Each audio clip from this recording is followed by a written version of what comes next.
Hi friends, কেমন আছো তোমরা সবাই? আশা করি ভালোই আছো। এখানে আমি পকোড়ার জন্য মাংস ম্যারিনেট করে রেখে দিয়েছিলাম, ভাজাও স্টার্ট করে দিয়েছি। জানোই তো আমি বাবার বাড়িতে এসেছি, এক এক করে সব ভেজে নিচ্ছি। যেহেতু আমার শরীরটা ভালো নেই তাই ভয়েস ওভারটা ঠিক করে দিতে পারছি না। এখানে দেখো কালার কম্বিনেশনটা খুব সুন্দর এসেছে, ভাজাও খুব ভালোই হচ্ছে। ফার্স্ট টাইম ট্রাই করলাম তাই তোমাদের সাথে শেয়ার করছি, কেমন হয়েছে জানিও। আর ফুলকপির চপও করেছিলাম, দুটোই ভালো হয়েছে, কালারও খুব সুন্দর এসছে। অনেক কিছু দিয়েই মাখিয়েছিলাম, চালের গুঁড়ো দিয়েছিলাম বলে বেশি ক্রিস্পি হয়েছে।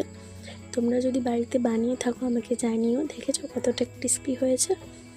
যদি বলো কিভাবে করেছি, তাহলে মাংসটাকে তো আগেই ম্যারিনেট করে রেখেছিলাম মশলাপাতি দিয়ে, তারপরে বেসন, চালের গুঁড়ি আর লেবুর রস দিয়ে মাখিয়েছি। দেখা হচ্ছে নেক্সট ভিডিওতে, বাই।